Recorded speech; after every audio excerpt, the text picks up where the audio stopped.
अब तो ये रोज़ का मामूल बनता जाता कि कबीर रोज़ जुआ हार कर आता और अमान किसी न किसी से उधार लेकर घर का सामान बेचकर वो कर्जा उतारने लगा। कबीर शहबाज नामी जुआरी के पास फंस गया था। कबीर अब वहाँ उसके पास जुआ खेलता, कभी हारता तो कभी जीत जाता। सफ़ीना अब दिन रात सिलाई करके अपने बच्चों को पढ़ाती थी, पेट पाल रही थी। अमान कॉलेज जाता और सेकंड टाइम वो जॉब करता। लहरा भी 10वीं क्लास में ही थी। दिन रात मेहनत करके सफ़ीना अपने बच्चों का और नशेई जुआरी अपने शौहर को पाल रही थी। अमान कॉलेज और लहरा स्कूल गई और सकीना हॉल में बैठी कपड़े सिलाई कर रही थी कि ज़ोर ज़ोर से कोई दरवाज़ा बजाने लगा। सफ़ीना का चेहरा जट पड़ गया था। सफ़ीना दिल में आयतल कुर्सी का विर्द करती सुस्त कदम के साथ दरवाज़ा खोला।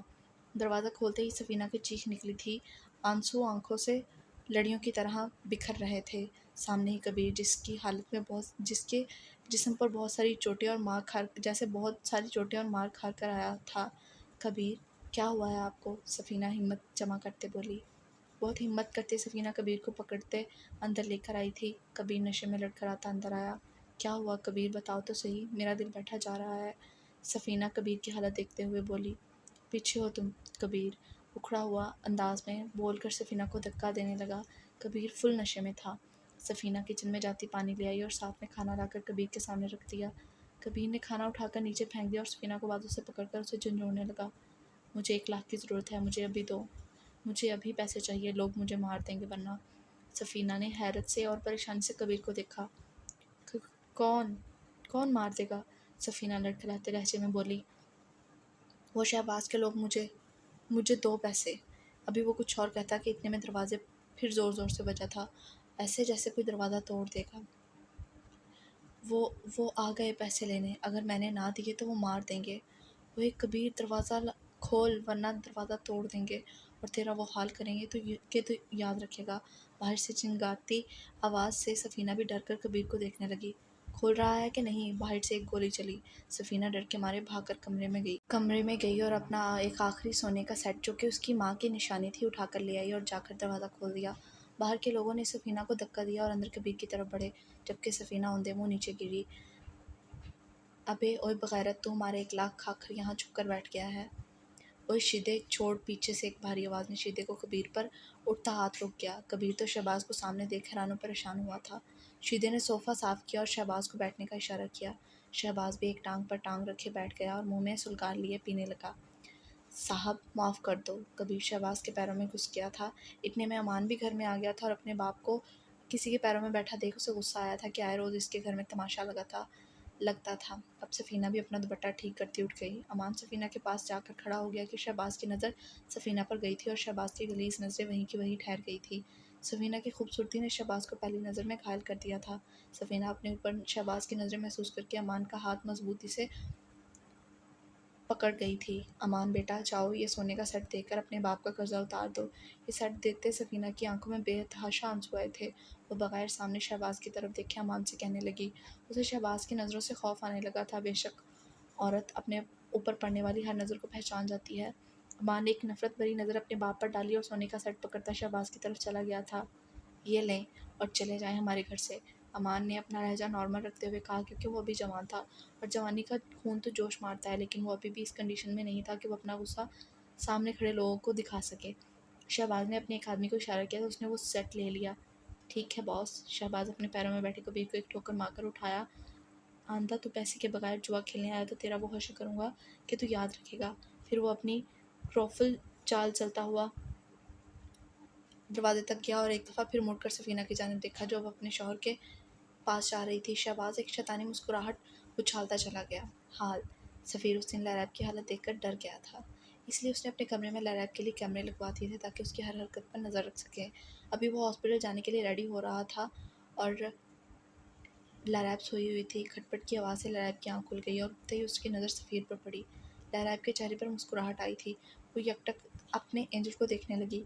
सफ़ीर को अपने ऊपर किसी की नज़र की तपश महसूस हुई तो उसके शीशे से अपने पीछे लैरैब को अपने आप को देखते पाया। लैरैब अपने एंजल को अपनी तरफ देखते अपनी आंखें मसलती उठी और सफ़ीर के पास जाकर खड़ी हो गई। एंजल, आप कितने प्यारे लग रहे हैं। लैरैब आंखों में चमक लिए सफ़ीर के वजीह चेहरे को देखती बोली। पता नहीं क्यों जब भी लैरैब सफ़ीर की ऐसे तारीफ़ करती, सफ़ीर ब्लश करने लग जाता और उसके पास लैरैब की तारीफ़ का कोई जवाब नहीं होता था, क्योंकि कभी किसी ने उसकी तारीफ़ नहीं की थी। लैरैब, जाओ फ्रेश हो जाओ, फिर नाश्ता करने चलते हैं। सफ़ीर लैरैब की बात को इग्नोर किए लैरैब से मुखातिब हुआ। इससे पहले कि लैरैब कुछ कहती, दरवाज़ा खोलकर सोहा अंदर आई, जिसे देखकर लैरैब के मुंह के ज़ाविये बिगड़े थे। हेलो सफ़ीर। हेलो सोहा। तुम यहाँ सुबह सुबह खैरियत? सफ़ीर मुस्कुराते चेहरे के साथ बोला। हाँ सफ़ीर, जब से मैं आई हूँ तुम कमरे में ही बैठे रहते हो। तुमने तो कहा था कि मुझे पूरा कराची घुमाओगे। सोहा लैरैब को इग्नोर करती बोली। लैरैब के चेहरे के खूबसूरत नकूश सुर्ख पड़ गए, मुंह फूल सा गया था। उसे कहाँ बर्दाश्त था उसके एंजल से कोई बात करे। पोहा पी? लैरैब गुस्से से सोहा का नाम बिगाड़ती पोहा बुला गई थी। जहाँ सोहा अपना नाम सुनते गुस्से से लाल हुई थी, वहीं सोहा का नाम बिगड़ा नाम पोहा सुनकर सफ़ीर के लबों पर दबी दबी हंसी आई थी। आप मेरी एंजल को बड़ी बोला करें, जैसे मैं अपनी बड़ी को बोलती हूँ। लैरैब अपनी छोटी सी नाक फुलाती हुई बोली। सफ़ीर को अपनी बीवी इस वक्त कोई समझदार बीवी लगी थी, जो हमेशा जलने के वक्त ही समझदारी दिखाती थी अपनी। सोहा को पहले ही गुस्सा था, अब सफ़ीर की बहन बना उसको तपा गया था। सफ़ीर के शौहर बनाने पर तुली हुई थी और ये लड़की उसे बहन बना रही थी। What the hell! मैं क्यों बड़ी बोलूँगी? सोहा गुस्से से बोली। क्योंकि आंटी ने बोला था आप मेरे एंजल की सिस्टर हैं, जैसे मैं बड़ी की सिस्टर हूँ। नहीं हूँ मैं सफ़ीर की सिस्टर, मैं फ्रेंड हूँ। नो नो, एंजल की फ्रेंड सिर्फ मैं हूँ। सुना आपने? लैरैब चीखती बोली। लैरैब का सफ़ेद चेहरा सुर्ख हुआ। देखो ये मेरी फ्रेंड है लैरैब। लैरैब के चेहरे को देखते सफ़ीर ने लैरैब को प्यार से समझाया, कहीं वो सोहा के बाल भी ना पकड़ ले। नो नो एंजल, बटी ने कहा था आप सिर्फ मेरे फ्रेंड हो और हमेशा मेरे ही फ्रेंड रहोगे। सफ़ीर तुम तो छोड़ो, तुम बताओ मुझे कहाँ घुमाने लेकर जाओगे? सोहा दोबारा से लैरैब को इग्नोर करते हुए सफ़ीर से मुखातिब हुई। मैं भी जाऊँगी आप लोगों के साथ, लैरैब जल्दी से बोली। तुम क्यों जाओगी हमारे साथ? तुम घर में ही खेलना अपने खिलौनों के साथ। सोहा दाँत कुचकुचाते हुए बोली। नो नो, मुझे भी जाना है, तो बस जाना है, लैरैब ज़िद्दी अंदाज में बोली। सोहा तुम चलो बाहर, मैं आता हूँ फिर बताता हूँ। सफ़ीर ने इल्तिजाई नज़रों से सोहा को देखा, वरना इधर ही लैरैब ने फिर आउट ऑफ कंट्रोल हो जाना था। सोहा सफ़ीर का इशारा समझते बाहर चली गई। एंजल, आप भूतनी पोहा के पास नहीं जाएंगे, लैरैब गुस्से से सफ़ीर का हाथ पकड़कर कहने लगी। ओके, अब तुम फ्रेश हो जाओ फिर नाश्ता करते हैं। नहीं जाऊँगा मैं। पोहा भूतनी कहने पर सफ़ीर अपनी हंसी दबाते लैरैब से कहने लगा। लैरैब आज नए नामों से सोहा को पुकार रही थी, जिसे सुनते सफ़ीर को अपनी हंसी कंट्रोल करना मुश्किल हो रहा था। पिंकी प्रॉमिस करे। एंजल, लैरैब अपनी छोटी उंगली उसके सामने करती हुई बोली। हाँ भाई, पिंकी प्रॉमिस। सफ़ीर लैरैब के पिंकी प्रॉमिस से अच्छा खासा तंग आ चुका था। Love you so much angel. Laraib Safeer के गले लग गई। सफ़ीर भी नामहसूस सा मुस्कुराया और लैरैब के गिर्द बाजू हायल कर दिए। अपने खुश्क लबों पर ज़ुबान फेरते माला की आंख खुली थी। पानी। माला अपने खुश्क होंठों को तर करती बोली, ऐसे जैसे उसने सालों से पानी नहीं पिया हो, ऊपर से पाँव में बेतहाशा दर्द। पानी। माला दोबारा से बड़बड़ाई। भालू ये लो पानी। जाओ यार ग्लास में पानी लिए माला के पास आकर बैठा। जाओ यार की बात सुनकर डर माला के पूरे वजूद में सरायत कर गया था। उठो, ये पानी पियो। जाओ यार माला को कंधे से पकड़कर अपनी बेड के क्राउन के साथ बैठा था, पानी का ग्लास माला के लबों से लगाया। खौफ से आंखें फाड़े माला जाओ यार को देख रही थी। पानी तो वो पी ही नहीं रही थी। भालू, पानी पियो, जाओ यार सख्ती से बोला। माला इसके बेइंतहा करीब वो माला के बेइंतहा करीब था। जाओ यार की सख्ती से बोलने पर माला गटागट पानी पी गई। भालू, मेरे भालू को दर्द तो नहीं हो रहा? जाओ यार मुस्कुराता माला के पाँव की तरफ इशारा करता बोला। नहीं, मज़ा आ रहा है, माला जलकर आहिस्ता से बोली, लेकिन यादगार सुन चुका था, जिससे जाओ यार के होंठों पर मुस्कुराहट आई। मैं जानता हूँ भालू, जो मैंने कल किया वो नहीं करना चाहिए था। जाओ यार अपने हाथ माला के गाल पर रखते प्यार से बोला, लेकिन भालू ये तुम्हारी भूल है कि तुम अब कभी मेरी कैद से आज़ादी हासिल कर सकती हो। जब तक मैं ज़िंदा हूँ तुम्हारी ये आज़ादी की ख्वाहिश कभी पूरी नहीं हो सकती। अगर आज़ादी चाहती हो तो मेरे मरने की दुआ करो, वरना ज़िंदगी में तो तुम्हारी जान मुझसे कभी नहीं छूटने दूंगा मैं। क्योंकि मैंने तुम्हें बचपन से चाहा है और अब ये दिल तुम्हारा तलबगार हो चुका है। मुझे सिर्फ तुम्हारी मोहब्बत चाहिए मेरी जान। जाओ यार कहता उसके एक एक नक्श को चूम रहा था। इससे पहले कि वो मज़ीद बहकता, माला हिम्मत करते हुए बोली, दर्द हो रहा है पाँव में। माला जाओ यार की बात नज़रअंदाज करके अपने पाँव की तरफ देखती बोली। ओके, नाश्ता मंगवाता हूँ, फिर हम साथ में नाश्ता करेंगे, फिर तुम मेडिसिन देता हूँ। माला को इग्नोर करता ज़ाहिर गुस्सा माला का इग्नोर करना ज़ाहिर को गुस्सा दिला गया था, लेकिन वो ज़ब्त किए खामोश रहा। मेरी जान, ये सज़ा तो कुछ भी नहीं है, लेकिन जो सज़ा मैं देता हूँ ना वो तुम्हारी नाजुक सी जान झेल ना पाती। जाओ यार इंटरकॉम से नाश्ता मंगवाता माला की पट्टी चेंज करते हुए बोलने लगा। अमान को जाओ यार की कल वाली हरकत का पता चल चुका था। उसे जाओ यार पर बेहद गुस्सा आया था कि कैसे वो उसकी भाभी दोस्त को इतनी बड़ी सज़ा दे सकता है। अब वो माला से मिलने के लिए जाओ यार के कमरे में मौजूद था। माला ने अमान को देखकर गुस्से से मुंह फेर लिया। अमान को अपनी दोस्त प्लस भाभी के इस रवैये से बहुत तकलीफ हुई थी। माला भाभी, मैंने आपको कहा था ना मत भागिए। जाओ यार को वॉशरूम जाते देखकर अमान धीरे से बोला। शर्म आती है अमान तुम्हें अपना दोस्त कहते हुए। माला तो गुस्से से फट पड़ी थी। तुम भी जावी के साथ मिलकर लोगों का बेरहमी से कत्ल करते हो। तुम लोगों को तरस नहीं आता तुम लोगों को जब लोग तुम लोगों के सामने तड़पते भीख मांगते हैं। माला ने जावी के बजाय अमान को शर्म दिलाने की कोशिश की कि उसका गुस्सा सिर्फ अमान बेचारे के सामने चलता था। आहा डार्लिंग, इसे क्या शर्म दिला रही हो? मुझे भी बताओ क्या कह रही थी अमान को। जाओ यार वॉशरूम से बाहर निकलता हुआ बोला, जबकि माला को तो साफ सूंघ गया था। नाश्ता मेड टेबल पर रख चुकी थी। कुछ नहीं यार जाओ यार, माला भाभी ऐसे ही मुझसे बात कर रही थी। अमान ने बात संभालने की कोशिश की। उसे पता था जाओ यार सुन चुका है, लेकिन फिर भी उसने हल्की सी कोशिश की। तुम चुप करो, मैंने सुना है क्या बात कर रही थी माला। तो सर झुकाए बैठी थी। उसे पता ही नहीं था कि जाओ यार कब उसके साथ कुछ कर। अमान, तुम्हारी तबीयत कैसी है? जाओया ने उसे गहरी नज़रों से देखते बोला। मेरी तबीयत को क्या हुआ? मैं बिल्कुल ठीक हूँ। जाओयार हिचकिचाते हुए बोला। अमान, तुम और लरैब हमारे बच्चों की तरह हो, और ये बात कभी मत सोचना कि मैं और ऐन तुम्हारी किसी भी तरह के हालात से वाकिफ़ नहीं है। कि समझे होंगे कि जाओयार सख्त लहजे में गोया हुआ। तुम्हें तो मैं फुर्सत से मिलता हूँ। जाओयार सख्ती से कहते अमान को ठटका गया था। अच्छा जाओ यार, मैं जाता हूँ, तुम लोग नाश्ता करो। तुमने नाश्ता किया? इससे पहले अमान जाता जाओया ने उसका कंधा पकड़कर अमान का चेहरा अपनी तरफ किया। हाँ मैंने कर लिया। अमान झूठ बोलते अपनी नज़र चुराते हुए बोला। जाओ नाश्ता करो नीचे जाकर। पता है ना मैं सब जान लेता हूँ, आइंदा मुझसे झूठ बोला तो अच्छा नहीं होगा। जाओ यार अमान के कंधे पर जोर देते बोला। जाओ यार तुम भी ना। अमान दांत खिचखिचाते हुए कमरे से चला गया। चलो डार्लिंग खाना खाओ। जाओ यार अपने हाथों से नवाले बना बना कर उसे खिलाता रहा, और माला बेचारी मज़ाहमत भी नहीं कर पाई और चुपचाप बैठकर खाना खाती रही। खाना खिलाकर जाओ यार उसे मेडिसिन देकर आराम का कहकर बाहर चला गया था।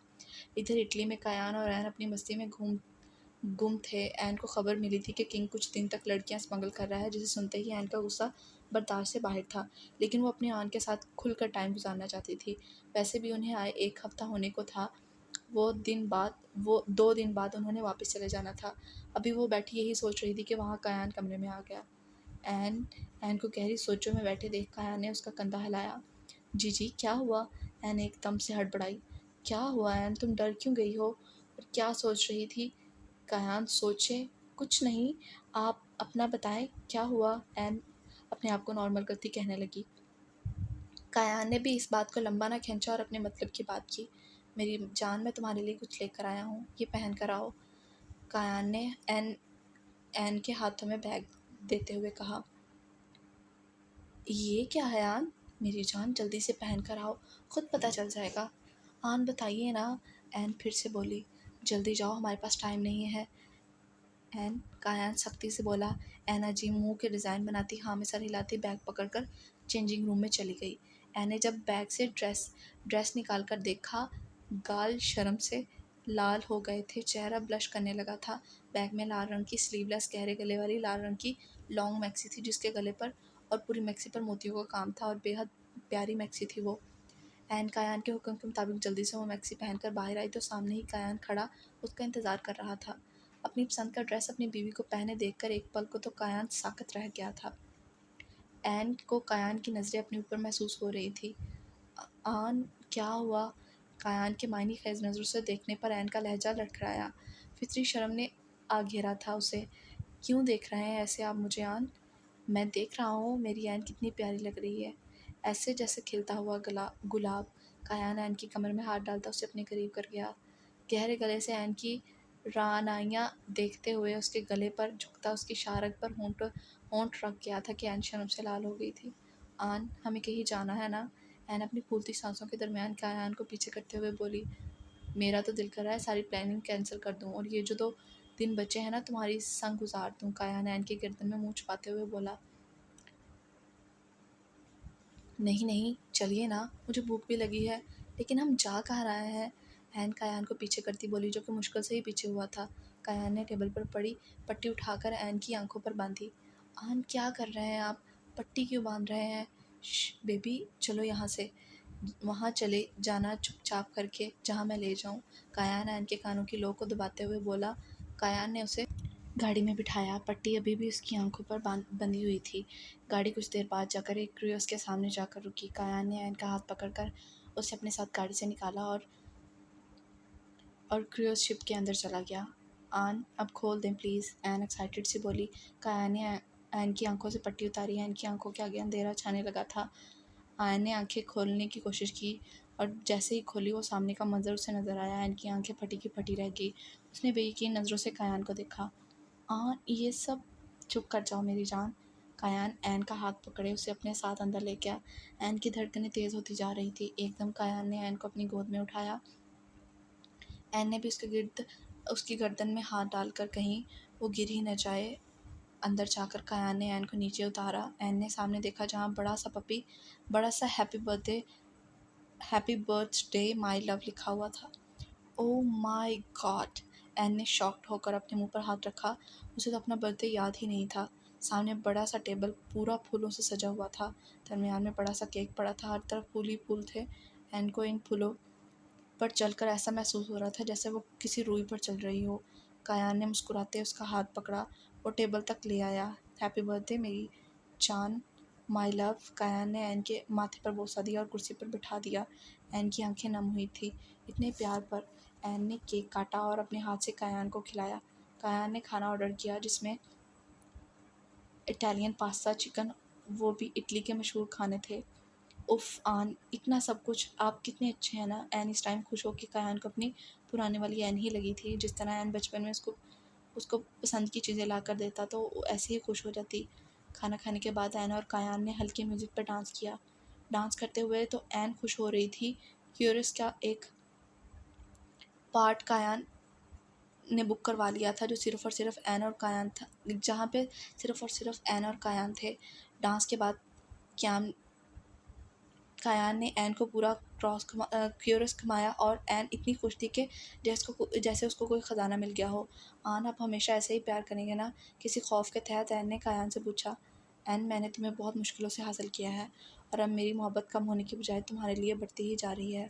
हमेशा तुम्हें देखकर मुझे रोज़ तुमसे मोहब्बत होती है और इस मोहब्बत का हिसाब अभी थोड़ी देर में दिलाऊंगा। कायान आंख मारते मायनी खेजी से एन की खूबसूरत सरापे को देखते हुए कहने लगा।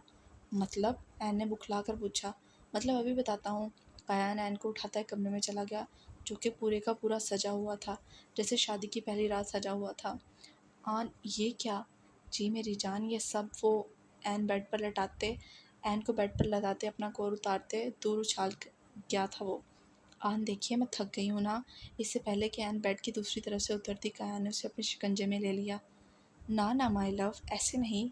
कायान उसकी आंखों में देखता खुमार और उदार लहजे में कहने लगा। एन ने शर्मा कर नज़रें झुका दी। एन की इजाज़त मिलते ही कायान ने एन के होंठों पर होंठ रखे होंठ रखे और इसकी सांसें खुद में अडेलने लगा। एन भी खुद सपुर्दगी करते उसकी गर्दन के गिर्द बाजू डाल दी। ये रात भी उनकी मोहब्बत की रात थी। उधर ज़लील होने के बाद भी अमान का दिल फिर से चंदा से बात करने के लिए मचलने लगा। ऐसे जैसे एक चीज़ उसे चाहिए थी लेकिन वो उसे कोसों दूर थी। अमान हाथ में मोबाइल पकड़े कितनी ही देर मोबाइल को देखता रहा। दिमाग था कि कह रहा था नहीं करो कॉल। दिल कह रहा था अमान वो तुम्हारी चंदा है, तुम उसे इतनी जल्दी नहीं खो सकते। दिल और दिमाग की जंग में अमान ने अपने दिल के हाथों मजबूर होकर उस चंदा का नंबर मिला दिया। चंदा, जो कि अमान को ही सोच रही थी कि उसका दिल टूटा है, वो कैसा होगा। मोबाइल पर आती कॉल ने उसे अपनी आंखें मीची। वो जानती थी वो मोबाइल पर सिर्फ अमान की ही कॉल आ सकती है। चंदा का दिल भी बच्चों की तरह ज़िद करने लगा कि वो कॉल उठा ले, लेकिन चंदा होनहोस वैसे ही बुत बनी कॉल को इग्नोर करने लगी। लेकिन अमान भी ढीठ था, वो कॉल करता रहा। आखिर तंग आकर चंदा ने कॉल उठा ली। क्या मसला है तुम्हारे साथ अमान? चंदा अमान को बोलने से पहले ही चीख पड़ी थी। मसला आपको है चंदा, मुझे नहीं, क्योंकि मुझे और मेरे प्यार को समझ ही नहीं पा रही आप। अमान के लहजे में बेबसी ही बेबसी थी। तुम मुझे भूल जाओ अमान, मैं तुम्हारी कभी नहीं हो सकती। तुम्हारा और मेरा मज़हब अलग है। तुम में मुझ में ज़मीन आसमान का फ़र्क है। तुम मुसलमान, तुम हीरा और मैं एक नॉन मुस्लिम। तवाइफ, तुम्हारा और मेरा जोड़ नहीं बनता। समझो अमान इस बात को। चंदा के गले में आंसुओं का गोला अटका। उसके लहजे में नमी आई थी। आंसू पलकों की बाढ़ तोड़कर गालों पर बह गए थे। चंदा, कैसे भूल जाऊं मैं आपको। मैंने आपसे इश्क किया है चंदा, ये मेरे बस में नहीं है।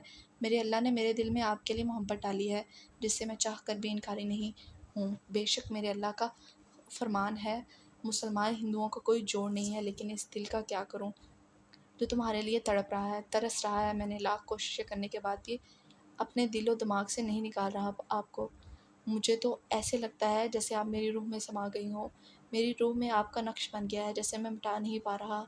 क्या आप मेरे लिए इस्लाम कबूल नहीं कर सकती? मुझे पता है आप खुद भी इस्लाम कबूल करना चाहती है। आप मेरे खुदा को मानती है, पर क्यों ये कैसी ज़िद है मुझसे दूर जाने की? चंदा, आपका ये रवैया मेरी जान लेने के दर पर है। एक मजबूत असाब का मालिक हूँ, आपके सामने मोहब्बत की भीख मांग रहा हूँ। तरस नहीं आ रहा कि आपको मुझ पर?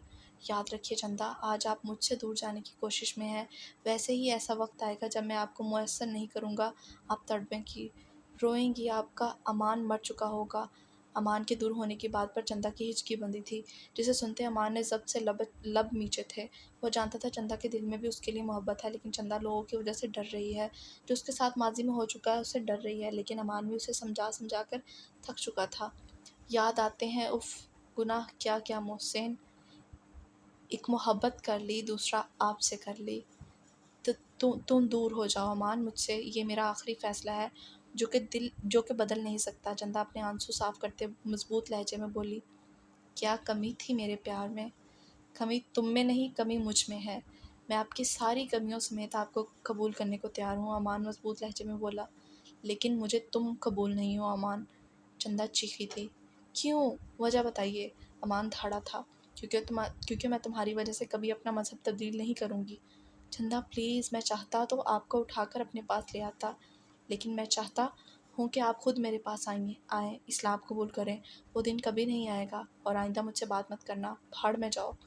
चंदा, मैं मर जाऊँगा, ऐसी बातें ना करें, मेरा दिल टूट रहा है। अमान की आंखों से बेबसी की वजह से आंसू निकल रहे थे। तो मर जाओ। ये कहते ही चंदा ने कॉल काट दी। चेहरा हाथों में लिए फूट फूट रोने लगी थी। मैं ही क्यों, हर दफ़ा मैं ही क्यों? भगवान क्यों मेरी मुश्किलें आसान नहीं करते? क्यों मुझे मार नहीं देते? क्यों अजियत भरी ज़िंदगी से निजात नहीं देते?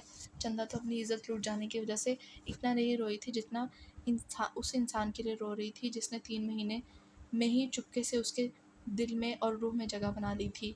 चंदा ने आज अपने हाथों से अपनी मोहब्बत मार दी थी। अमान किसी हारे हुए जवारी की तरह घुटनों के बल नीचे बैठा रो रहा था। वो तो मजबूत असाब का मालिक था।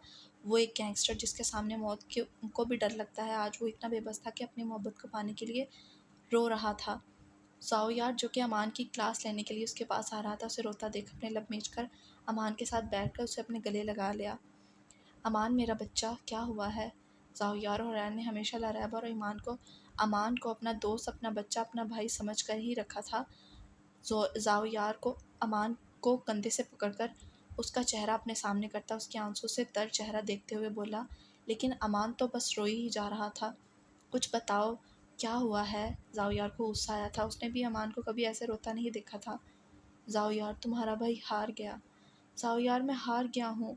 क्यों? मेरे मेरे साथ ही ऐसा क्यों होता है? क्यों? क्यों? तुमने तो मुझे मजबूत बनाया था, लेकिन आज वो दीवार गिर गई। तुमने मुझे कभी हारना नहीं सिखाया था, लेकिन आज एक दफ़ा फिर से मैं हार गया। हिचकियों समेत बोलते अमान ज़ाओयार को हैरत के झटके दे रहा था। मैं आज हार गया हूँ, अपने इश्क के सामने हार गया हूँ। ज़ाओयार, मैं एक तवाइफ के सामने हार गया। वो मेरी मोहब्बत पर यकीन क्यों नहीं करती? वो 25 साला लड़का आज अपना ज़ब्त खो चुका था। अपने अंदर का गुबार ज़ाओयार के सीने के साथ लगकर निकाल रहा था। ज़ाओयार का गुस्से के मारे चेहरा सुर्ख हो रहा था। ज़ाओयार, मुझे चंदा चाहिए, वो मुझे क्यों नहीं मिलती? पहले मेरी माँ मुझसे दूर हुई, तो फिर मेरी बहन की वो हालत, अब चंदा। मुझे ला दो, अपने भाई की आंखों का नूर ला दो। मैं कुछ नहीं मांगूंगा।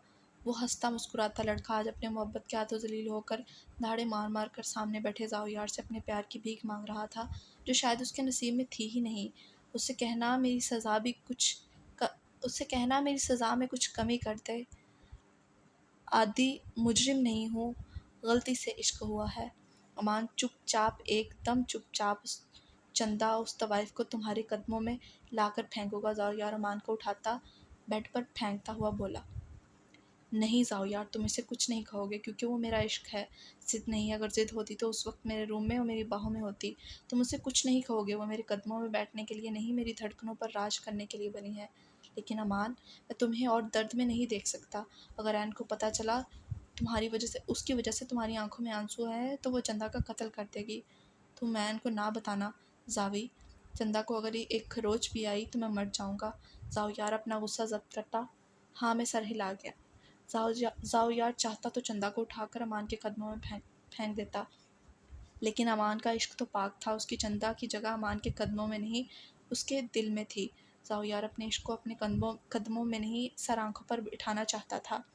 और अगर वो मेरे नसीब में है तो ज़रूर मिलेगी। मैं अपने खुदा से मांगूंगा, ए खुदा बेशक मेरी जान ले ले, लेकिन जान निकालने से पहले मेरी चंदा को मेरी नूर बना दे। अमान अपनी आंखें बंद करके दिल से दुआ मांगने लगा। दाऊया ने अमान को खींचकर दोबारा से अपने साथ लगाया। खबरदार अमान, आइंदा तुमने मरने की बात की तो, वरना मैं तुम्हें अपने हाथों से मार डालूंगा। जाओयार धाड़ा था। खाना खाया तुमने? जाओया ने सख्त लहजे में अमान से पूछा। नहीं। अमान अपने आंसू साफ करता यकलफ्सी जवाब देकर चुप हो गया था। जाओयार ने मेड से खाना मंगवाया और उसे अपने हाथों से अमान को खाना खिलाया। जाओयार, मैं कोई बच्चा तो नहीं हूँ, मैं खुद खाना खा सकता हूँ, अमान ने आंखें दिखाकर कहा। एक टाइम तुम एक बच्चे ही लग रहे हो, इस टाइम तुम एक बच्चे ही लग रहे हो। ज़्यादा बड़बड़ ना करो, चुपचाप खाना खाओ। जाओयार नवाला बनाकर अमान को खिलाने लगा। अमान ने बिना चूँ चरा किए मुंह खोलकर जाओयार के हाथों से खाना खाने लगा। खाना खिलाकर जाओयार अमान को सुकून की मेडिसिन देते हुए कमरे से चला गया। कुछ ही देर बाद अमान पर गनूदगी तारी होने लगी और गहरी नींद में वो सो चुका था। बेशक एन और जाओयार लरैब और ईमान से बहुत प्यार करते थे, और अमान भी इन दोनों के लिए अपनी जान देने को तैयार था। यही तो प्यार था इन तीनों का। लहरैब का माजी। अमान को अब अपने बाप से शदीद नफरत होने लगी थी। वो रोज़ कोई ना कोई तमाशा घर में लगाता। अमान तो अब लहरैब को भी अपने बाप से दूर रखता था कि वो नशे में कहीं आकर अपनी बेटी को ही ना बेच आए। अमान जितना भी अपने बाप को जुआ खेलने से मना करता, कबीर उतने ही जोश से गुस्से में आकर अपने जवान बेटे को मारता था। सफ़ीना ने अमान को चुप रहने का कहा था, वो करती भी क्या। कबीर जैसा भी था, शौहर था उसका, वो अपना घर छोड़कर कहाँ जाती। सफ़ीना सब्र के घूंट भरने लगी थी। जाओ, जाकर कबीर को बुला के लाओ, शहबाज ने अपने आदमी को कहा। वो कबीर को बाहर अड्डे से बुलाने चला गया। कबीर इस आदमी के साथ चलता हुआ अंदर आया। सलाम सर, ये कहते ही कबीर शहबाज के कदमों में बैठ गया। अरे कबीर, सुना है तो सुबह से 3 गेमें जीत चुका है, 1 लाख कमा चुका है। शहबाज मुस्कुराते हुए बोला, सरकार ये तो बस इस मौला का करम है। कबीर खुश होता हुआ बोला, चल आज मैं तेरे साथ गेम खेलता हूँ। नहीं नहीं सरकार, आप और कहाँ मैं। कबीर हैरानगी से शहबाज को देखने लगा, जो उसे अपने साथ जुआ खेलने की ऑफ़र देने लगा। तू सुबह से जीत रहा है, क्या पता तेरी किस्मत का तारा चमक रहा हो और तू आज 10 लाख और जीत ले मुझसे। शहबाज अपना शैतानी दिमाग चलाते कबीर को शीशे में उतारने लगा। सर लेकिन, चल तू जीता तो मैं तेरे को 10 लाख दूंगा और अपना ख़ास आदमी भी बनाऊंगा। कबीर ने खुशी की कैफियत में शहबाज को देखा। और और सर अगर मैं हारा तो, कबीर ने थूक निकलते हुए कहा। तो शहबाज, पैसे दे रहा है तो हारने के बदले वो कुछ तो लेके आएगा ना। तेरी सबसे कीमती चीज़, तेरी बेवी। कबीर ने अपने झुके सर को उठाकर शहबाज को देखा। ये आप क्या कह रहे हैं सर। कबीर को दबा दबा गुस्सा आने लगा था। बीवी थी वो कबीर की। देख कबीर, मैं तुझे 10 लाख भी दे रहा हूँ। कबीर ने थूक निकलते शहबाज को देखा। पैसों का सुनते कबीर की आंखें चमकने लगी थी। कुछ देर पहले वाला गुस्सा कहीं सो गया था। तो एक दफ़ा अपनी किस्मत आजमा कर तो देख, तू शायद जीत जाए 10 लाख रुपए। तो ऐश ही करेगा। तो शहबाज और लालच देने लगा कबीर जैसे लालची इंसान को, और कबीर लालच में आ गया। कबीर ना वाकिफ़ था अपने आने वाले कल से, और ना वाकिफ़ था इस जुमले से। लालच बुरी बुला है। जी ठीक है सर, मैं खेलूँगा जुआ। कबीर के हामी बनने पर शहबाज के चेहरे पर मगरूर मुस्कुराहट आई थी। लाओ भई पत्ते इधर, ऊपर आकर बैठो, शहबाज मुस्कुराते हुए कबीर को कहने लगा। कबीर को बहुत डर भी लग रहा था, लेकिन उसने सोचा चलो जीत जाऊंगा, जैसे भी मिलेंगे, और होंगे तो वो मेरे ही पैसे ना, और शहबाज के साथ एक ख़ास आदमी की जगह भी बन जाएगी। ताशबाजी शुरू हो गई। किसी की ज़िंदगी भर की वफ़ा, किसी की इज़्ज़त दाँव पर लग चुकी थी, और जिसकी लगी थी उसे तो कोई अता पता ही नहीं था। टाइम गुज़रता जा रहा था और कबीर जीतने के करीब था कि कबीर के दिल में लड्डू फूटने लगे, और जहाँ से गद्दारी शुरू हुई थी, धोखेबाज़ी शुरू हुई थी, कबीर के पीछे खड़े शहबाज के कुत्तों ने कबीर के पत्ते बता दिए थे, और पासा पलटने में शहबाज को टाइम नहीं लगा था। यहाँ बाजी पलटी थी और कबीर हार गया था। कबीर का दिल धक से बैठा था और शहबाज का कहकहा पूरे महल में गूंजा था। कबीर, तेरी किस्मत दूसरों के सामने चल सकती है, लेकिन मेरे यानी कि किंग के सामने नहीं। कबीर तो कुछ बोलने लायक ही नहीं रहा था। कबीर को अपनी जल्दबाजी पर अफसोस हुआ था। उसने अपनी वफादार बीवी को जुए में हार दिया था, उसकी बोली लगा दी थी। नहीं नहीं सर, मुझे माफ़ कर दे, अपनी बीवी नहीं दूंगा मैं आपको, पैसे दे दूंगा। कबीर का रंग सद पड़ गया था। वो हड़बड़ाते हुए किंग से कहने लगा, बीवी प्लीज़ मुझसे पैसे ले लिए, बीवी रहने दे। हट पे साले, तू पत्ते हारा है और तुझे अपनी बीवी देनी होगी। कल आऊँगा तेरी बीवी को लेने, अपनी बीवी को तैयार रखना है, ऐसा ना हो कि साली मेरा मज़ा ख़राब कर दे। आकर शहबाज उर्फ किंग खबाइसत से कहते कहका लगा कर उठा। साथ पीछे खड़े नौकर भी हंसने लगे। कबीर अपना जर्द चेहरा लिए घर की तरफ रवाना हुआ। हॉस्पिटल से आते ही सफ़ीर सीधा अपने कमरे में गया। कमरे में दाखिल होते ही सफ़ीर की नज़र लरैब पर पड़ी, जो कि अभी तक अपनी डॉल के साथ खेल रही थी। सफ़ीर लरैब को देखता फ्रेश होने चला गया। सफ़ीर काफ़ी देर बाद वॉशरूम, लेकिन लैरैब को कोई होश नहीं था। वो तो बस खेलने में मगन थी। लैरैब, बस घर जाओ, अब सो जाओ, रात हो गई है।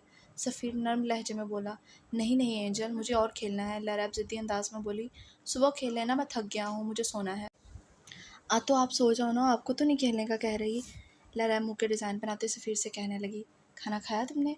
सफ़ीर बेड पर लेटे गहरी सांस भरते लैरैब से पूछने लगा। जी, मम्मा ने खिला दिया था। लरैब रोज़ अपनी गुड़िया के साथ खेलती जवाब देने लगी। सफ़ीर बेहद थका हुआ था, उसे नींद आई थी और वो मज़ीद इस पागल लड़की के साथ बहस करने की बजाय आंखें मूंदे लेट गया।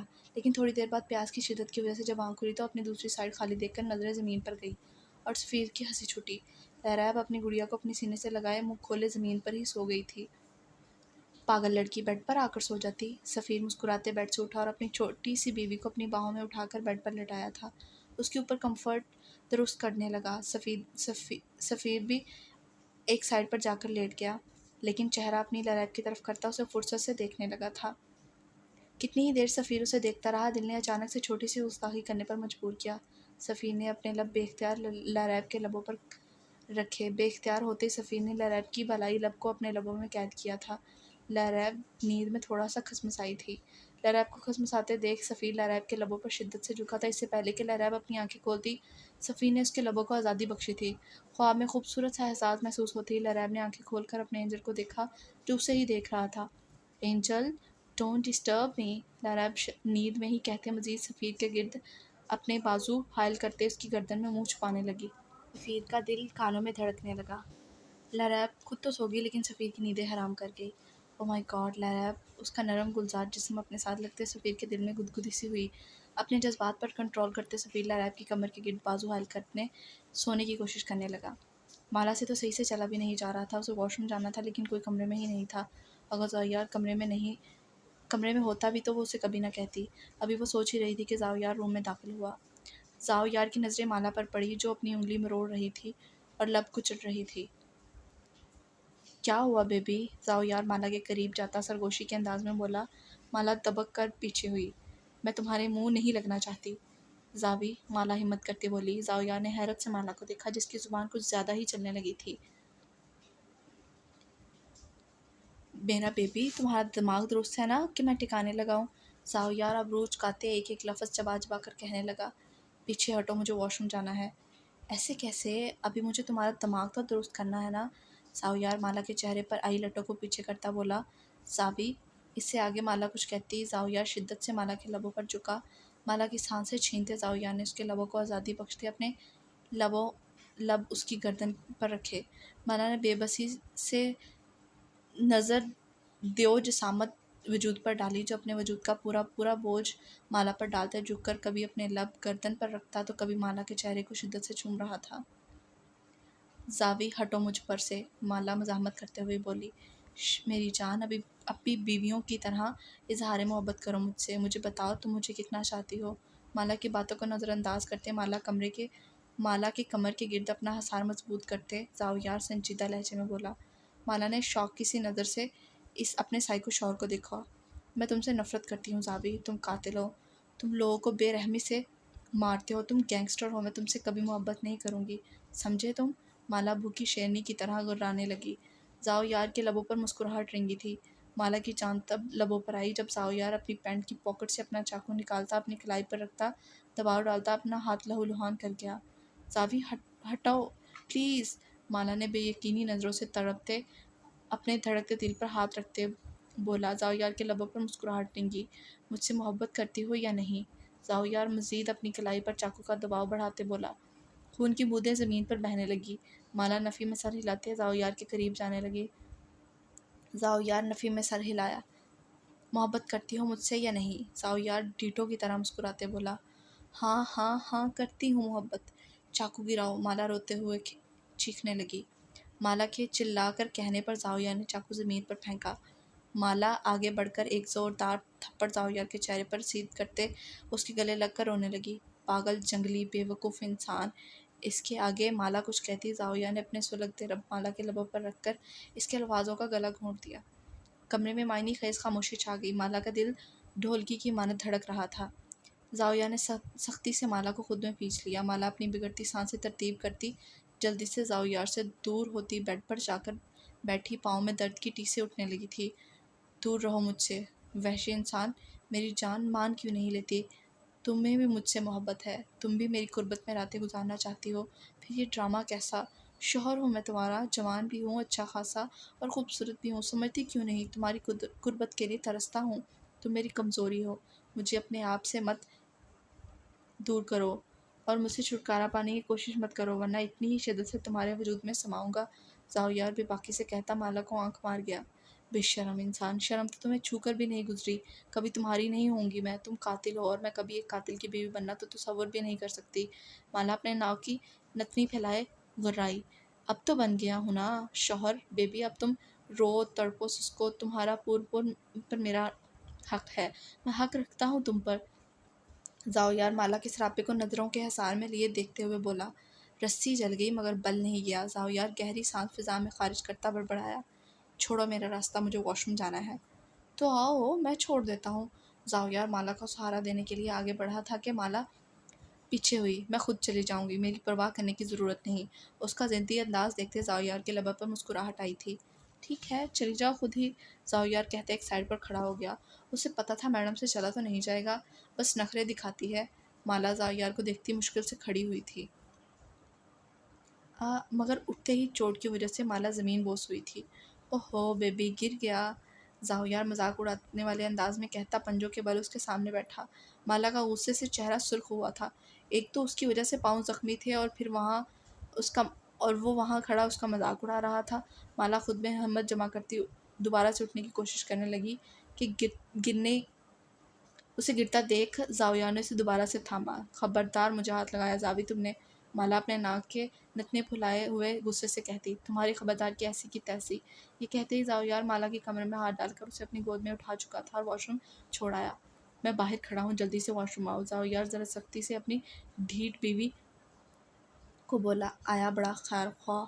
माला मुंह बनाते हुए वॉशरूम चली गई। 5 मिनट बाद माला लंगड़ाते हुए बाहर आई। ज़ाओयार ने मुश्किल से अपने आने वाली हंसी रोकी अपनी लंगड़ाती बीवी को देखकर। मुझे लगता है अब यही तरीका ठीक है, कम से कम तुम्हें बाहों में उठाना तो नसीब होता है। हाय, ज़ाओयार अपने दिल पर हाथ रखता ड्रामाई अंदाज में बोला। माला ने गौर करके घूर कर ज़ाओयार को देखा। ज़ाओयार मुस्कुराता उसे बाहों में उठाते बेड तक लाया। डार्लिंग, खाना खाया तुमने? ज़ाओयार से प्यार से पूछने लगा। हाँ, खा लिया, माला रूठा सा मुंह बनाने एहसान करने वाले अंदाज में बोली थी। ये लो मेडिसिन खा लो, ज़ख्म भर जाएगा। ज़ाओयार ने माला को मेडिसिन दी, जो कि माला ने चुपचाप खा ली। वो भी इस मॉन्स्टर से उलझना नहीं चाहती थी। मेडिसिन खाकर वो लेट गई। ज़ाओयार भी माला के कमर में हाथ डालते अपने करीब करता सो गया। लहराब का माजी। सारी रात कबीर अपनी गलती को सोचता रहा। उसने गलत किया था, वो अपनी इतनी खूबसूरत वफादार बीवी को जुए में हार गया था। अगर वो लोग सुबह घर आ गए तो वो क्या करेगा? उसे कुछ समझ नहीं आ रहा था। एक तरफ बीवी और एक तरफ उसकी अपनी मौत। अगर उसने मज़ाहमत की तो शहबाज के कुत्ते उसे मार देंगे। उसे समझ नहीं आ रहा था वो क्या करे। मुख्तलिफ सोचों के साथ कबीर की रात गुजर गई थी। अगले दिन कबीर सहन में बैठा था और सामने बैठी अपनी बीवी को देख रहा था, जो लरैब और ईमान के साथ बैठी बातों में मसरूफ़ थी। वो साथ में सब्ज़ी भी काट रही थी। अमान की किसी बात पर खिलखिलाकर हंसने लगी और कबीर को आज से 20 साल पहले वाली सफ़ीना याद आई, जो हंसती हुई बेहद खूबसूरत लगती थी। तो जितने गम कबीर ने उसे दिए थे, वो तो एक जिंदा लाश बनकर रह गई थी, जो सिर्फ अपने बच्चों के लिए जिंदा थी। अभी वो इन्हीं के देख रहा था कि बाहर दरवाजे पर दस्तक हुई। कबीर का दिल धक से बैठ गया। कबीर के चेहरे पर खौफ फैला। वो पछता रहा था कि उसके चेहरे पर खौफ देखकर सफ़ीना को किसी अनहोनी का एहसास हुआ। रुकिए अम्मी, मैं देख कर आता हूँ। कबीर को अपना गला सूखता हुआ महसूस हुआ। अमान ने उठकर दरवाज़ा खोला तो सामने ही 2 दिन पहले वाले बंदे को देखकर उसने हैरत से मुड़कर अपने बाप को देखा, ये कि अब कौन सा नया तमाशा लगाने आए हैं। सफ़ीना ने भी जल्दी से अपना दुपट्टा सेट किया और लरैब को अंदर भेज दिया। वो अपनी मासूम बेटी को किसी की नज़रों में नहीं आना देना चाहती थी। कबीर तो शहबाज और उसकी गुंडों को देखकर परेशान हुआ था। ओए कबीर देख, मैं अपनी अमानत लेने आया हूँ। शहबाज खबाइसत से हंसते सफ़ीना को देखकर कहा। सफ़ीना को बहुत कुछ गलत होने का एहसास हुआ। सरकार मुझे माफ़ कर दो, लेकिन मैं अपनी बीवी को आपको नहीं दूंगा। सफ़ीना ने यह सुनते ही सदमे से अपने शौहर कबीर को देखा। तू क्यों नहीं देगा? कल तो जुए में हार आया अपनी बीवी को, शहबाज ने दरवाजे को ठोकर मारते कहा। सफ़ीना ने अपने हाथों को मुंह पर रखकर अपनी चीखों का गला घोंटा। मैं तो लेकर जाऊंगा अपनी अमानत को। अमान भी गुस्से और हैरत से अपने बाप को देखा जो जुए में उसकी माँ को हाराया था। देखिए अंकल, जितने भी पैसे लेने हैं आपको दे दूंगा, लेकिन आप मेरी माँ को नहीं लेकर जा सकते। अमान ने आराम से बात करने का सोचा। ना बच्चे, मुझे तो तेरी माँ ही चाहिए। शहबाज ने आगे बढ़कर सफ़ीना का हाथ पकड़ा था। सफ़ीना 2 कदम पीछे हुई। नहीं नहीं, मैं नहीं जाऊंगी। कबीर ने शहबाज को तक्का दिया। पीछे हटो, अपनी बीवी किसी को नहीं दूंगा। कबीर को अपनी मोहब्बतों के खूबसूरत दिन याद आए। एहसास नदामत ने उसे आ घेरा था। अमान को अपने बाप पर बेहद गुस्सा आया जो जुए में उसकी माँ को हराया ड्रामेबाजी कर रहा था। शहबाज का कहकहा इस माहौल में गूंजा। अबे साले, तू मुझे रोकेगा? तेरी इतनी औकात नहीं है। शहबाज ने कबीर को धक्का दिया जिससे कबीर लड़खड़ाता हुआ ज़मीन पर गिरा। अमान ने सफ़ीना को कलाई से पकड़कर अपने पीछे खड़ा किया। मेरी माँ को हाथ नहीं लगा सकते तुम, अमान गुस्से से बोला। बेटा, तू अभी छोटा है, चल पीछे हो। शहबाज मजाक उड़ाने वाले अंदाज में कहता हुआ कहकहा लगा उठा। सफ़ीना ने डर के मारे बेइज्जत शहबाज को देखा जिसकी आंखों में साफ साफ हवस हवस नज़र आ रही थी। सफ़ीना को अपनी जान जाती हुई महसूस हुई। कबीर ने जल्दी से शहबाज की टांगों को पकड़ लिया। नहीं, मैं अपनी बीवी तुझे नहीं दूंगा। मैं माफ़ कर दे, मैं पैसे दे दूंगा, बीवी नहीं दूंगा। शहबाज ने एक गोली चलाई जो कि सीधा कबीर की टांगों पर लगी और वो कराह कर नीचे गिरा। पहले तो सोचा तेरी बीवी को अपनी रखेल बनाऊंगा, लेकिन तूने बगावत की। अब तेरे सामने तेरी बीवी की इज्जत की धज्जियां उड़ाऊंगा। कबीर की टांगों से खून निकल निकल कर ज़मीन को लाल कर रहा था। शहबाज ने सफ़ीना का हाथ पकड़ा और खींचकर कमरे में ले जाने लगा। अमान अपनी माँ को बचाने के लिए आगे बढ़ा था, लेकिन शहबाज के आदमियों ने अमान को भी पकड़ लिया था और अंदर बैठी लरैब ने सहम कर खिड़की से बाहर का मंजर देखने लगी। सफ़ीना अपना हाथ छुड़वाती शहबाज के गलीज हाथों पर अपने दांत गाड़ती हुई गुंडों से बचने की कोशिश कर रही थी। और अमान वो चाह कर भी अपनी माँ को नहीं बचा पा रहा था और कबीर ज़मीन पर अपनी टांग पकड़े कर आ रहा था। कबीर ने बेबसी से अमान की तरफ देखा। अमान ने नफरत से मुंह मोड़ लिया। अमान अपने आप को शहबाज के गुंडों से छुड़वाने की नाकाम कोशिश करने लगा। शहबाज सफ़ीना को खींचता एक कमरे में ले गया। लरैब खिड़की से अपनी माँ की चीखों को सुन रही थी। अंदर से थोड़ी देर बाद सफ़ीना की दिल दहलाने वाली चीख सुनकर सबके रोंगटे खड़े हो गए थे। शहबाज सफ़ीना के खूबसूरत जिस्म को सहरा रहा था कि बाहर खड़ी लरैब अपनी माँ की चीखें सुनकर काँप रही थी। अपनी माँ की चीखें सुनकर अमान अपने आप को छुड़वाने की बहुत कोशिश की। कबीर की अजियत से आंखें बंद हुई थी। उसने सब कुछ खो दिया था। अपनी अना, अपना नशा, अपनी बुरी आदत की वजह से सब कुछ चला गया था। आधे घंटे से भी ज़्यादा अंदर से चीखों की आवाज़ आती रही। लहराब चीख चीख कर कभी अपने बाप को बुलाती और कभी अपने भाई को। आधे घंटे बाद अंदर से चीखों की आवाज़ें आना बंद हो गई। एक सकूत छा गया था माहौल में। अमान की आंखों से आंसू बह बह कर हल्की सी शेव में जज़ब होने लगे थे। उसे आज खुद के पैदा होने पर अफसोस होने लगा। वो इतना कमज़ोर था, अपनी माँ की इज़्ज़त को दरिंदों से महफूज न रख सका। थोड़ी देर बाद हवस परस्त इंसान बाहर निकला और उसकी नज़र पहली दफ़ा लहरा पर पड़ी। अमान ने घबरा कर शहबाज जैसे कमीने इंसान को देखा जब उसकी बहन को हवस भरी नज़रों से देख रहा था। अमान के लिए डूब मरने का मकाम था जैसे था, लेकिन वो बेबस था। शहबाज तो उस कमसुन हुस्न की देवी मासूम सी लैला को देखना चाह रहा था। ओए रे कबीर, बीवी तेरी बेटी भी किसी से कम नहीं है। शहबाज कमीनगी से कहता लैला को ऊपर से नीचे तक जायज़ा लेने लगा।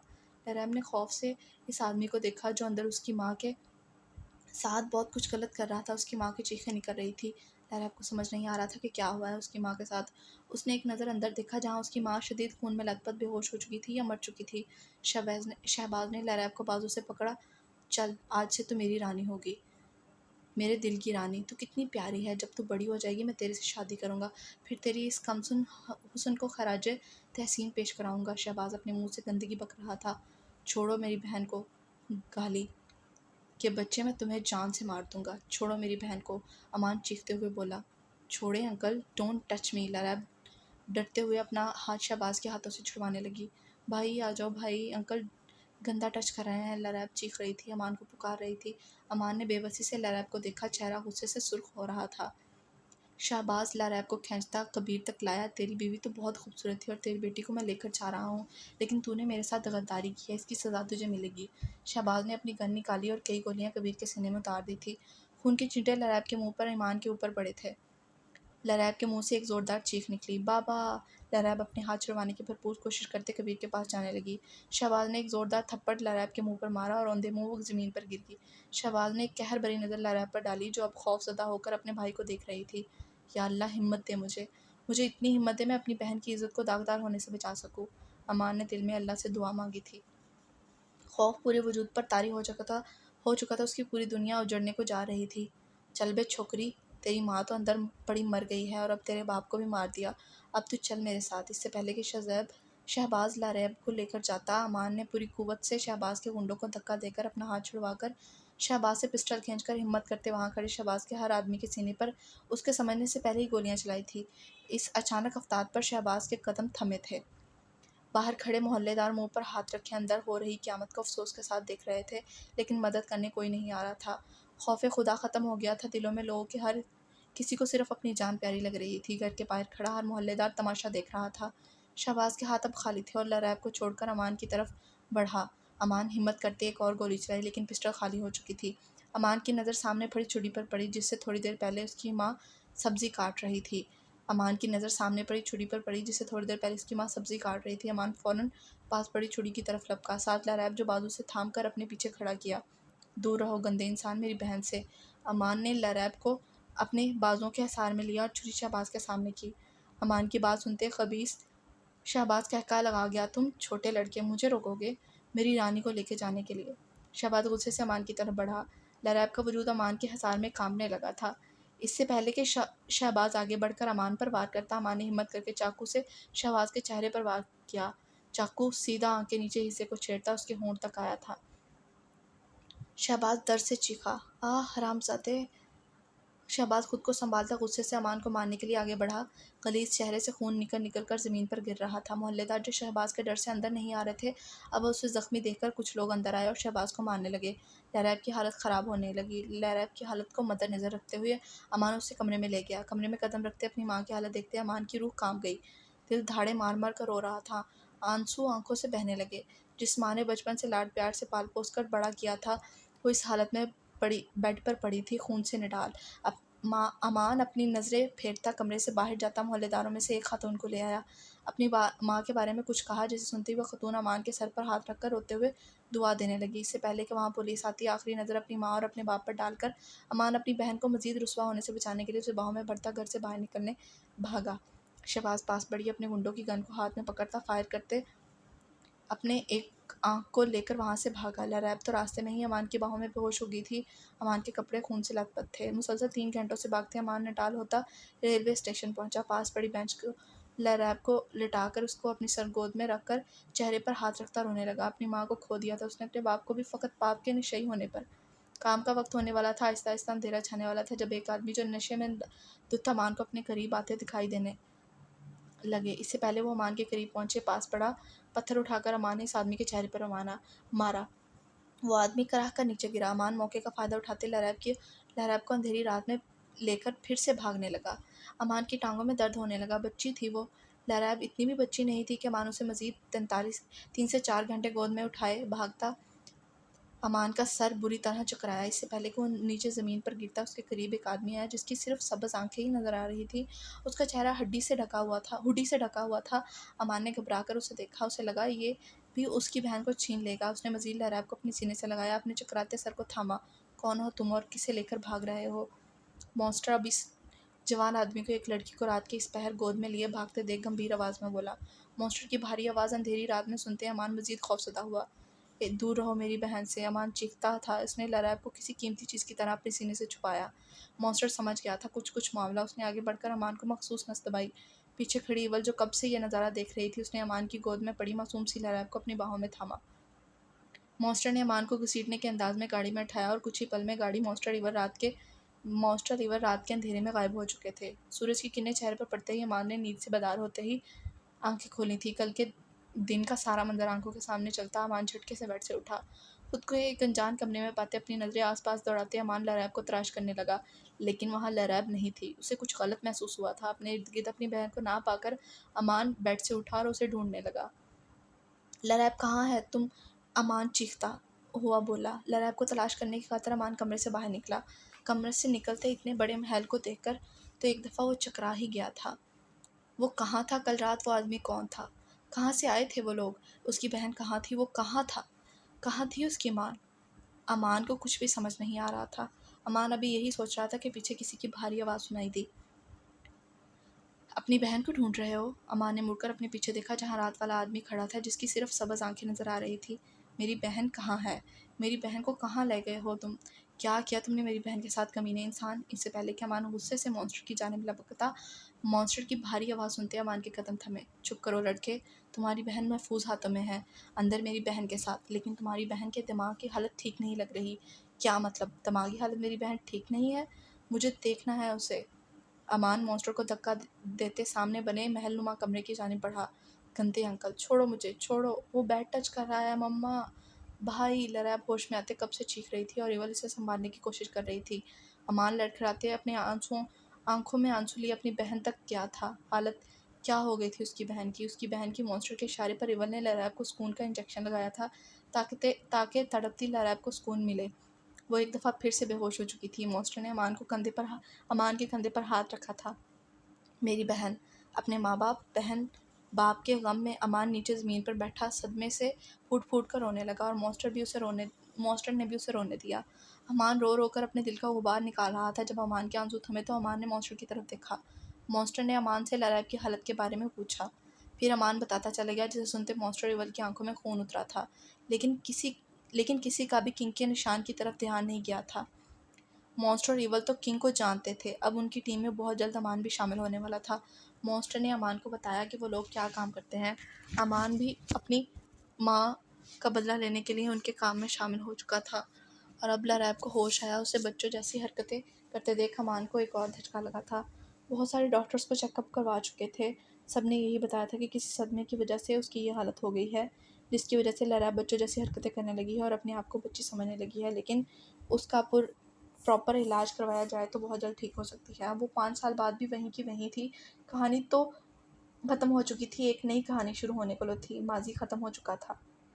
हाल रात का समा चंदा बस भागती जा रही थी। उसके पीछे कितने ही आदमी लगे थे जो उसे भूखे कुत्तों की तरह नोच डालने के लिए तैयार थे। भगवान प्लीज़ बचा लो, चंदा रोते हुए भागती जा रही थी। ए साली रुक, आज तो तुझे भागने नहीं देंगे। आज तो तेरा वो रखवाला भी नहीं है। पीछे से उन आदमियों की आवाज़ें आना शुरू हुई। कंगना अम्मा को भी वो लोग मार आए थे। अब कोई भी नहीं था उसे बचाने के लिए। वो अकेली बस इस अंधेरी रात में भागती जा रही थी। चंदा के जहन में अमान का ख्याल आया। अमान।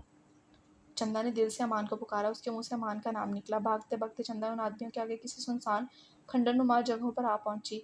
दूर से इन आदमियों की आवाज़ सुनती चंदा दरख्त के पीछे छुप गई थी। वो तो सोई हुई थी जब कुछ लोग ने कोठे पर हमला किया था। कंगना बाई को भी मार आए थे। चंदा अपने आप को बचाते यहाँ तक आई थी। कहाँ गई वो छोकरी? ढूंढ, वरना ठाकुर छोड़ेगा नहीं हमें। चंदा। चंदा ने अपनी सिसकी रोकी। एक कोने में अंधेरे में छुपकर बैठ गई थी। अरे जाओ यार, मैं आ रहा हूँ, बस रास्ते में हूँ। उसने सोचा आज लरैब से मिलकर आऊँगा। ओके ओके, आ रहा हूँ। अमान कॉल बंद करता ड्राइव करने लगा। दूर से चंदा को एक गाड़ी आती दिखाई दी। उसने भगवान का शुक्र अदा किया, कोई हेल्प करेगा। वो अपने भगवान का नाम लेती इस गाड़ी की तरफ भागी। रुके रुके, प्लीज़ हेल्प मी। इससे पहले कि गाड़ी सामने वाले इंसान को हिट करती, अमान गाड़ी रोक चुका था। अरे वो रही छोकरी, वो आदमी भागते चंदा की तरफ आए। अमान ने बाहर निकलकर एक लड़की डरी सहमी खड़ी लड़की को देखा। आप ठीक तो हैं? गंभीर लहजे में नजरें झुकाए पूछा। चंदा ने चेहरा उठाकर अमान की तरफ देखा। चंदा को लगा आज पहली दफ़ा उसके भगवान ने सुन ली।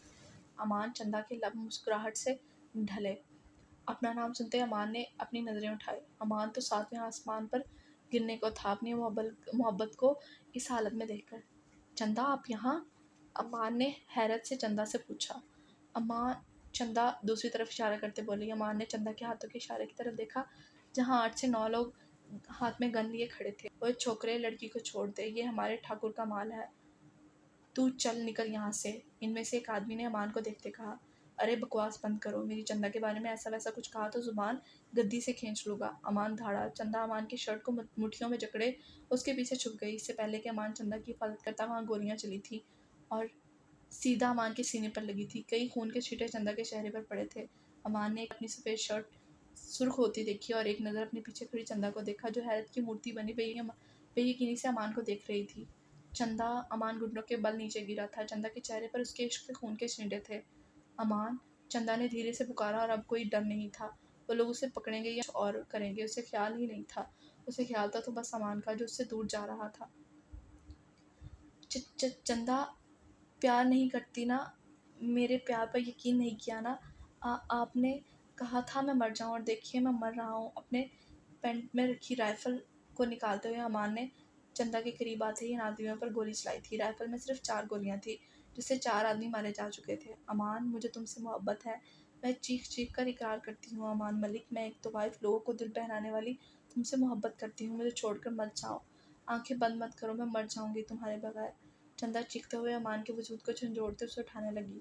एक खून की उल्टी अमान के मुंह से निकली। उसकी आंखों के सामने से चंदा का चेहरा गायब हो रहा था। अमान की आंखें आखिरी सांस साथ बंद हो रही थी। वो लोग आगे बढ़े थे, चंदा को बालों से पकड़कर उसे घसीट कर लेके जा रहे थे। अमान ने सांसें लेने की कोशिश की, लेकिन वो सांस नहीं ले पा रहा था। खुद को बेबस महसूस करते अमान ने रोते आंखें मींची। अपनी माँ की तरह वो आज अपनी चंदा की हिफाजत नहीं कर पाया। वो आदमी उसकी चंदा को घसीट कर लेके जा रहे थे और चंदा उनके घसीटते जाते ही चिल्ला चिल्ला कर अमान से अपने प्यार का इजहार कर रही थी। अमान बस अपनी बंद होती आंखों के साथ अपने से दूर जाता देख रहा था उसे, और फिर अमान की आंखें बंद हो गई थी। अमान एक चीख के साथ चंदा की आंख खुली थी। सांस फूली हुई थी, माथे पर पसीना ही पसीना था। चंदा को लगा कि वो अमान को आज खो देगी। उसे सांस मुश्किल से आ रहा था। भगवान तेरा शुक्र है, ये ख्वाब था। चंदा अपने पसीने भरे चेहरे को साफ करती बोली।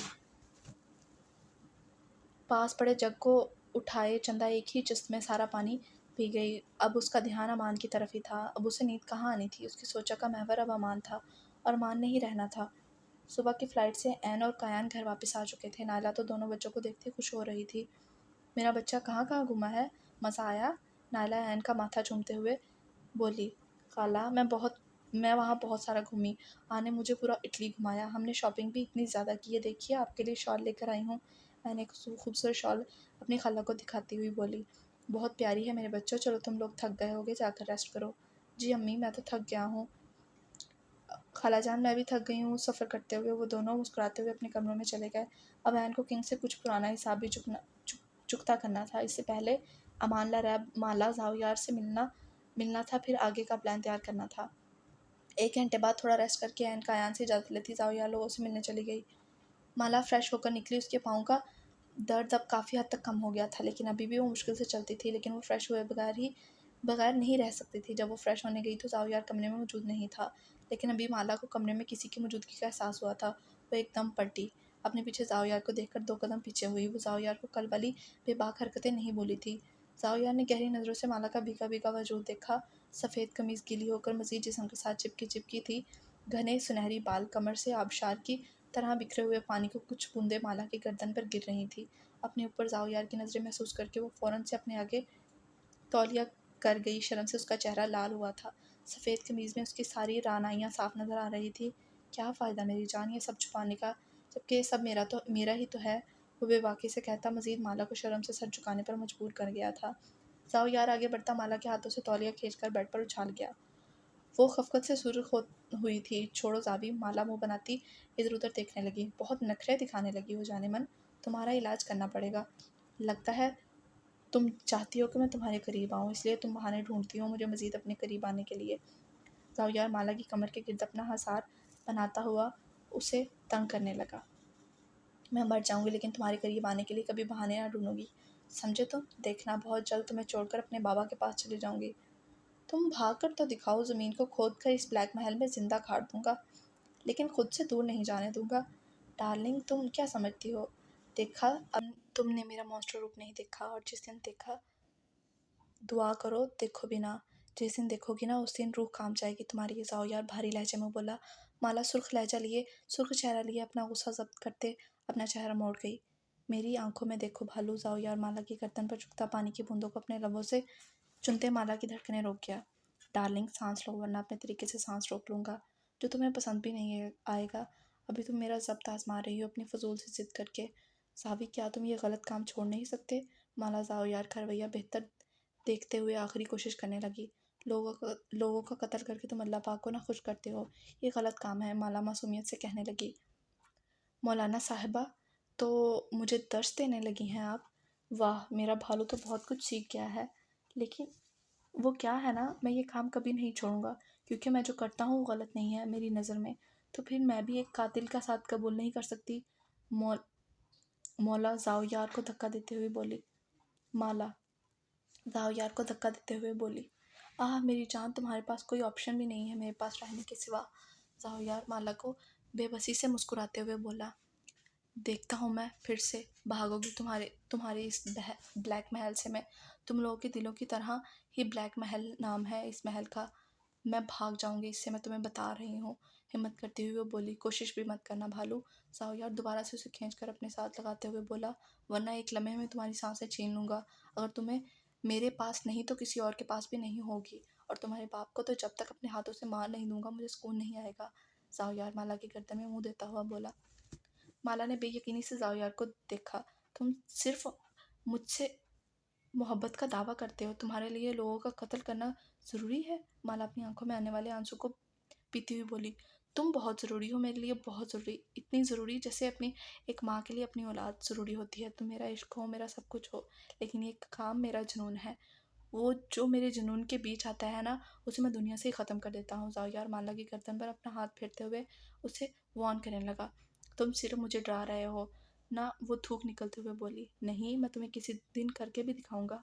माला अपना थूक निकलते गहरी सोच में चली गई। माला के दिमाग में इतना खौफ भर चुका था कि अभी उसने पक्का इरादा कर लिया था कि वो अदील से बात करेगी। उसे यहाँ अब किसी भी तरीके से अदील से बात करनी थी। इससे पहले कि जाओयार कोई बेबाकी की हरकत करता, इतने में दरवाज़ा नॉक हुआ। यस, जाओयार माला को छोड़ते हुए बोला। सर, इवल मैडम आई है आपसे मिलने। क्या, एन आई है? जी सर। ओके, तुम उसे लाउंज में बिठाओ और मैं आता। अच्छा सा खाना रेडी करवाओ, और तुम माला जल्दी से चेंज करके आओ, शराफत से बाहर आओ। उसे छोड़ते बाहर जाने लगा। एक दफ़ा फिर मुड़ा था। अगर एन के सामने कोई बदतमीजी की तो इसका खमियाजा भुगतने के लिए तैयार रहना। जाओयार माला को वार्न करता हुआ लाउंज में चला गया। मैं जाती नहीं बाहर कातलों के पास। माला एन के बारे में गुस्से से सोचती अपने बाल सुखाते शीशे के सामने खड़ी हुई। एन, तुम यहाँ? तुम कब आई? इतनी जल्दी हनीमून से वापस आ गई? साओया ने आंखें मारते मायनी खई से पूछा। हाँ, जल्दी आ गई, तुम्हारी तरह नहीं, 2 महीने वापस ही ना आती। एन मुंह के जाविये बनाती उल्टा जवाब देने लगी, जिससे जाओयार के चेहरे पर मुस्कुराहट आई थी। हाँ, तो मैं ना आता माला के साथ ज़्यादा टाइम स्पेंड करना चाहता था। तुम्हारी तरह नहीं हूँ कि इतनी जल्दी थक हार कर वापस आ जाओ। वो भी कहाँ बाज आने वाला था। चुप कर जाओ यार तुम। एन दांत पीस खिचखिचाते हुए बोली। अमान भी मेड की इतला को सुनते ही लाउंज में आकर बैठ गया। माला कहाँ है जाओ यार? वो कमरे में से आती होगी। जाओ यार चेहरे के जाविये संजीदा करते हुए बोला। सब ठीक है ना जाओ यार? एन उसके संजीदा चेहरे को देखते हुए बोली। हाँ, सब ठीक है ना? ना भी होता तो सब ठीक कर देता मैं। सबके लिए गिफ्ट लेकर आई हूँ। वो अभी भी मुझे लैरैप से मिलना है। ओह अमान, लैरैप ठीक है ना? हाँ, मैंने 2 दफ़ा सफ़ीर को कॉल करके पूछा था, वो भी गया था। वो तो अपने एंजल के साथ बहुत खुश है। और सफ़ीर? एन, तुम्हें क्या लगता है सफ़ीर हमारी लैरैप के साथ कुछ गलत कर सकता है? मैंने सफ़ीर की आंखों में लैरैप के लिए पसंदीदगी देखी थी। वो अलग बात थी कि वो अभी शादी के लिए राज़ी नहीं था, लेकिन हमारी लैरैप को जल्दी थी अपने एंजल के पास जाने की। अभी मैं भी तुम्हारे साथ चलूँगी, मुझे भी अपने बच्चे से मिलना है। ओके ज़रूर, अमान मुस्कुराते हुए बोला। जाओ यार माला को बुलाओ, मुझे फिर जाना भी है। आन मेरा इंतज़ार कर रहे होंगे। जाओयार ने मेड को कहकर माला को नीचे बुलवाया। माला नीचे आना तो नहीं चाहती थी, लेकिन जाओयार के गुस्से से डर कर आ गई थी। उसने आकर एन से कोई बात नहीं की थी। एन ने खुद ही सलाम किया था। कैसी हो माला? मैं ठीक हूँ एन, माला ने बेरुखी से जवाब दिया। एन ने जाओयार को देखा जो गुस्से से माला को देख रहा था। माला ने जाओयार को देखा जो इतने ही गुस्से भरी नज़रों से उसे देख रहा था। माला ने थूक निकलते एन की तरफ देखा और चेहरे पर ज़बरदस्ती मुस्कुराहट डालते एन की तरफ मुतवज्जा हुई। तुम कैसी हो एन? मैं भी ठीक हूँ। मैं भी ठीक हूँ। एन ने माला का रूखा रवैया नोट कर लिया था। माला, उस दिन जो हुआ, प्लीज़ एन इस दिन वाली बात रहने देते हैं। आप लोग की हकीकत पता चल गई मुझे और मैंने पुलिस को नहीं बताया। अब आप लोग क्या चाहते हो? माला तो गुस्से से फट पड़ी थी। माइंड योर लैंग्वेज माला, ज़ाओयार गुस्से से बोला। रुको ज़ाओयार, वो मेरी बहनों जैसी है, मुझसे बात कर रही है, तुमसे तो नहीं ना, इसलिए तुम चुप रहो। एन ने ज़ाओयार को चुप करवाया। ज़ाओयार ने घूर कर माला को देखा, लेकिन वो उसकी घूरी को इग्नोर करती रीटो की तरह बैठी रही। माला, ये लो, ये तुम्हारे लिए घड़ी लेकर आई हूँ। वाह एन, ये तो बहुत प्यारी है। थैंक यू सो मच एन। अमान खड़ा होता उसे पकड़ने लगा।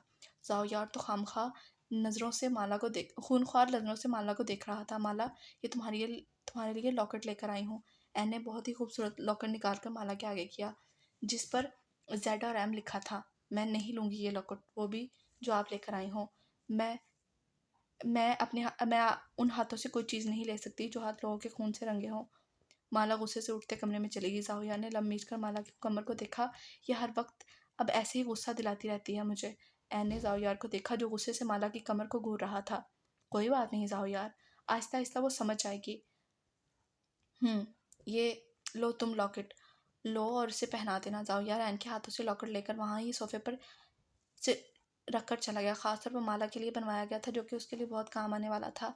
एन लैब के पास जाने के बाद हमें अगले प्लान की तैयारी भी करनी है। हमें खबर मिली है कि किंग लड़कियों के ट्रक दुबई में स्मगल करने लगा है।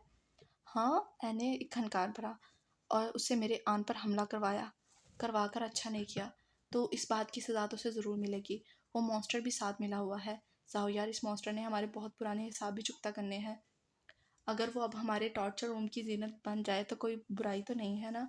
एन ने खतरनाक मुस्कुराहट से कहा। तो अमान ने ज़ाओयार की हंसी छूटी थी। हाँ हाँ, ज़रूर, क्यों नहीं। कल किंग का सामान वहाँ से गायब हो जाना चाहिए। इसके बाद मॉन्स्टर अपने ऑफिस से गायब होगा। तुम चलोगी ना हमारे साथ? हाँ हाँ, ज़रूर चलूँगी तुम लोगों के साथ। और कायान, उसकी फ़िक्र मत करो, कोई ना कोई बहाना कर दूँगी मैं। ओके। अमान, तुम गुड़िया को ये सामान दे देना, अभी मुझे लेट हो रहा है, मुझे घर जाना है।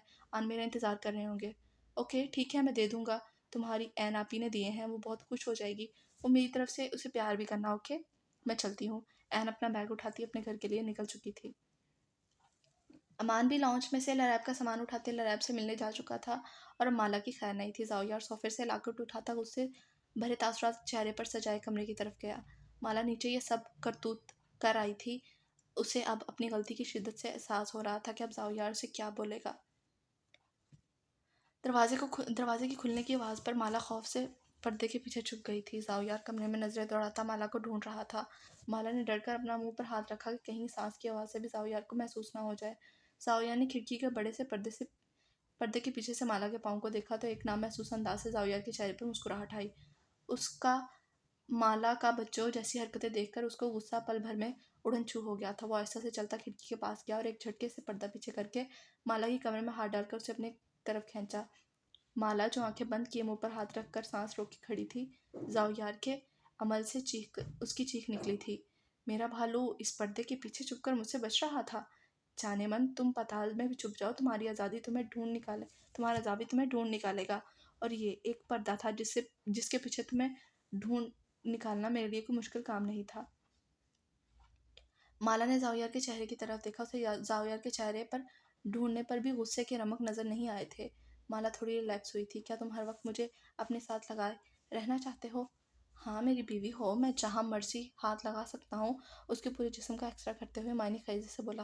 बेशर्म माला शर्म से लाल हुई थी एक्स उसका एक्स्ट्रा करती नज़रों से की वजह से। ज़ाओयार उसकी बात को इग्नोर करते उसके बालों की गिरफ्त में लेते उसकी गर्दन पर झुककर अपने होंठ गाड़ चुका था। माला की सिसकी निकली। उसका दिल जोरों से धड़क रहा था। ज़ाओयार प्लीज़। माला उसके कंधे से पकड़कर खुद से दूर करने की कोशिश करने लगी। अपनी धड़कनों को नॉर्मल करते बोली। दिल का उसके कानों में उसका दिल उसके कानों में धड़क रहा था। उसे ज़ाओयार का छूना बुरा नहीं लग रहा था, लेकिन उसे बस ज़ाओयार से खौफ आता था कि कैसे वो ये सब कर सकता है। अभी वो सोच ही रही थी कि अपने बालों में ज़ाओयार की गिरफ्त सख्त होती महसूस हुई। साफ़ी अब माला अपने बालों को छुड़वाने की कोशिश कर रही थी। तुमने बाहर आयन से बदतमीजी क्यों की माला डार्लिंग? वो माला का चेहरा अपने हाथों में लेते हुए बोला।